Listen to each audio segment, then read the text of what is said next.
que essa Páscoa seja para nós uma imersão na vida, na certeza de que a morte não tem, nem nunca terá a última palavra, apesar de ser tão forte, tão violenta, tão presente, apesar de machucar toda a nossa sociedade, as nossas casas. A morte não tem a última palavra. E vamos fazer isso com os olhos de Maria de Magdala, que vai ao sepulcro e só de ver a pedra removida, corre a Pedro e ao outro discípulo que somos todas e todos nós, diz: levaram embora o Senhor e não sabemos onde o colocaram. 3 vezes no Evangelho de João, Maria de Magdala diz essas coisas.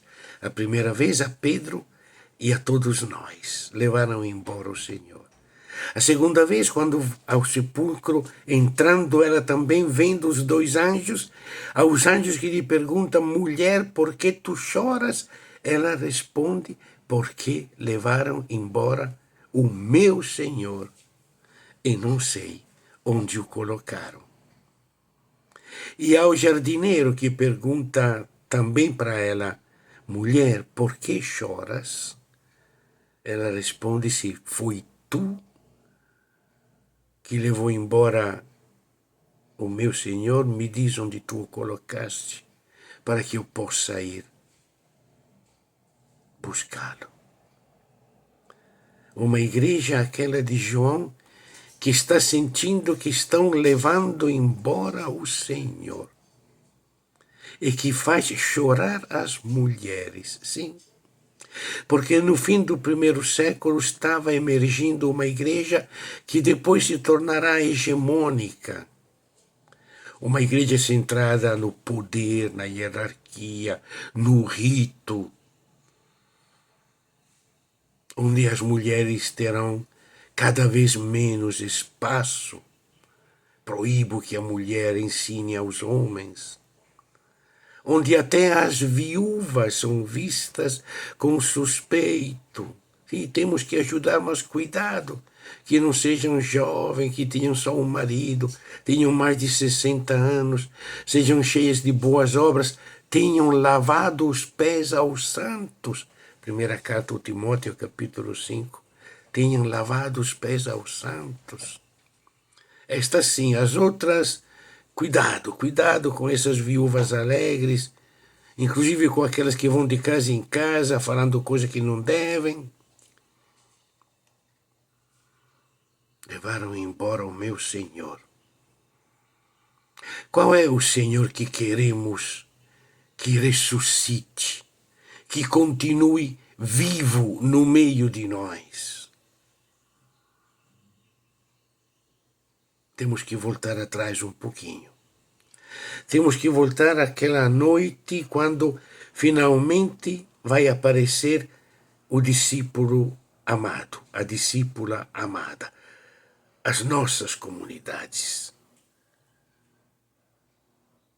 Na ceia com Jesus, que sabendo que vai ter que fazer a sua Páscoa, passando desse mundo para o Pai, tendo amado os seus, amou-os até o extremo. É este Senhor que nos amou até o extremo que tem que ressuscitar. Que as nossas igrejas correm o perigo de levar embora e não saber onde colocaram. Aquele Senhor que, mesmo sabendo que Judas ia traí-lo, fez questão de tirar as vestes, colocar um avental, deitar água numa bacia e ir lavar os pés. Não porque nós precisávamos, não, os nossos pés estavam limpos. Já tínhamos tomado banho, estávamos prontos, estávamos na mesa. não por um gesto de purificação ou de higiene, não, um gesto cheio de carinho. Cheio de carinho, o gesto do amigo. Assim como um gesto cheio de carinho foi aquela da mulher que lavou os pés dele com suas lágrimas, da pecadora, como cheio de carinho foi o gesto de Maria de Betânia, que ungiu os pés de Jesus. A mesma coisa Jesus faz conosco. Tanto carinho. O sinal do amor mais simples, mais cotidiano, ele, mestre e senhor, mestre aos pés dos quais sentamos para ouvir suas palavras, Senhor aos pés do qual nos prostramos em respeito à sua autoridade, ele se põe aos nossos pés e com carinho ele nos lava os pés, como a mãe que lava os pés das crianças, como a amada que lava os pés do amado, como um amigo, um gesto bonito, de total ternura. Não vos chamei servos, eu vos chamei amigos, porque dei-vos a conhecer tudo que o Pai deu para mim. E vai nos dizer simplesmente isso sempre.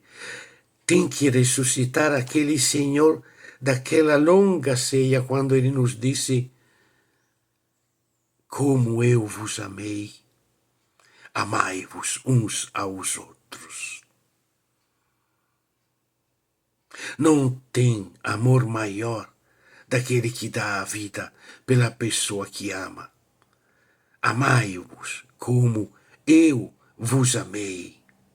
Disto saberão que vocês são meus seguidores, meus discípulos, se amarem uns aos outros, se lavarem os pés uns dos outros.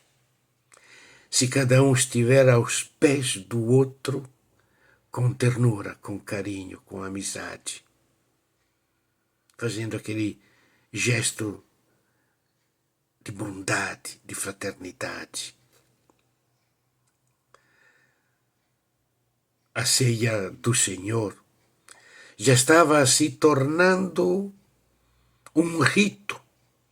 Aquele fazer isto em memória de mim tinha se tornado um rito, e um rito ocasião de disputa de poder. Um de vocês vai me trair, e começaram a discutir quem deles era o maior. Um rito que levava à hierarquia. Não.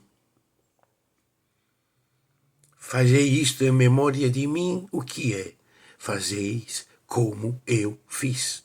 Como eu vos lavei os pés, lavai os pés uns dos outros. Como eu vos amei, amai-vos uns aos outros. Como eu dei a vida, deem a vida uns para os outros. Como o mundo me odiou, assim vai odiar vocês. Como me perseguiram a mim, vão perseguir vocês.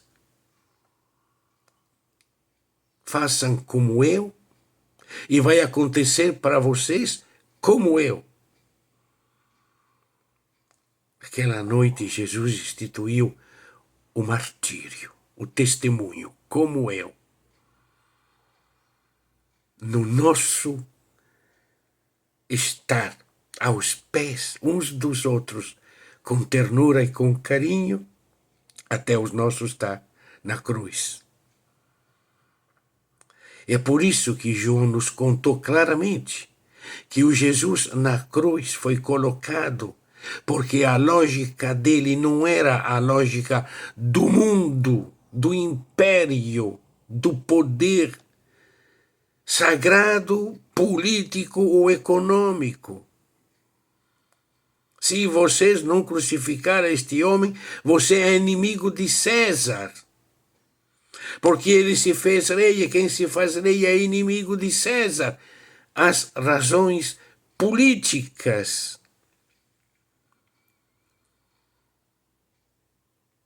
César era o Senhor aos pés dos quais todos deviam se prostrar. Yahvé era o Senhor aos pés do qual todos deviam se prostrar, e dos seus ungidos, os sumos sacerdotes. Não, é o Mestre e Senhor que se põe aos nossos pés e nos diz: deixa lavar, deixa que te manifeste o meu carinho. E Pedro que diz: não, tu não vai lavar os meus pés. Está em nós esta tentação permanente de não aceitar que o Senhor seja o escravo, seja simplesmente um amigo. Tu nunca vai me lavar os pés. Se não lavar os teus pés, tu não terás parte comigo. Tu não vais ser um dos meus. Não vai andar comigo. Tu não vais ser eu.